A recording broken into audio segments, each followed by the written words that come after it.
Hello అండి. మనం మన జీవితంలో ఒక క్షణమైనా సరే ముక్తి కావాలి అనుకుంటే మాత్రం తప్పనిసరిగా ఈ ముక్తేశ్వర స్వామి ఆలయానికి ఒక్కసారైనా వెళ్ళండి. ఇది తూర్పుగోదావరి జిల్లా అయినవెల్లికి దగ్గరలో ఉండే 1 కిలోమీటర్ దూరంలో ఉంటుంది ఈ టెంపుల్ అనేది. ఈ ఊరి పేరు ముక్తేశ్వరం అండి. ఈ ముక్తేశ్వరం అనే దానికి వెళ్ళి మనం ఎవరిని అడిగినా సరే ఈ టెంపుల్ గురించి చెప్తారు. ఈ టెంపుల్ అయితే మాత్రం చాలా పెద్దదండి. మేము ఇదివరకు వెళ్ళాము. లాస్ట్ టైం వెళ్ళినప్పుడు మాకు చాలా బాగా నచ్చింది, కానీ వీడియో తీయడం కుదరలేదు. ఈసారి వెళ్ళినప్పుడు మీకు తప్పకుండా చూపిద్దామని శివరాత్రి మరుసటి రోజు వెళ్ళామండి. వెళ్ళినప్పుడు ఈ వీడియో తీయడం జరిగింది. ఇక్కడ నంది కూడా చాలా పెద్దది ఉంటుంది. టెంపుల్ కూడా చాలా పురాతనమైంది, చాలా బాగుంది కూడా. మేము వెళ్ళింది శివరాత్రి మరుసటి రోజు కాబట్టి అలంకరణ చాలా బాగుంది. ఇక్కడ పంతులు గారిని అడిగాము స్థల పురాణం గురించి. పంతులు గారు చాలా వివరంగా చెప్పారు. అదంతా కూడా మీకోసం వీడియో తీశాను, ఒకసారి వినండి.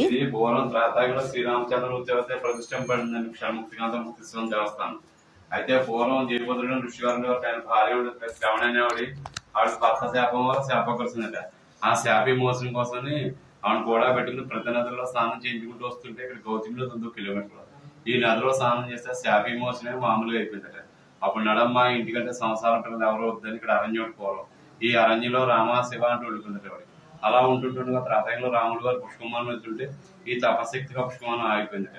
చూస్తే పుట్లవి పోస్తుందట. రామాశివ శబ్దం తప్ప ఏం కనపట్లేదు. అప్పుడు లక్ష్మణ స్వామి వారు బాణం వేస్తే పక్కనే ముక్తిగుణం జలపం వస్తుంది. ఆ నీటితో పుట్లవి తడిపట. శరీరం అంతా అరించిపోయి ఒక అస్థిబంధుడు ఉంటే రామశబ్దం చేస్తుందట. అప్పుడు నువ్వెవరు ఏమిటంటే వృత్తాంతం చెప్తాను, శాపం చూస్తే ఇవన్నీ కూడా. అయితే నీ కోరిక ఏమిటంటే, నా కోరిక ఏమీ లేదు, నన్ను ఇక్కడికి ఏ భక్తి అయితే కోరికతో దర్శించడానికి వస్తారో వాళ్ళకి ఒక క్షణంలో విముక్తి పొందుకోవాలని చెప్తుందట. అయితే నువ్వు పరమేశ్వరుని ఆరాధించి అలాంటి ముక్తినిచ్చే శివలింగాన్ని ప్రదర్శించి అప్పుడు ఆమె నాయన యాక్సెప్ట్ చేసి క్షణ ముక్తిగా అంతా ముక్తేశ్వర స్వామి అని పేరు పెట్టారు. అంచేతనే ముక్తేశ్వరం పేరు వచ్చింది స్వామి గారు.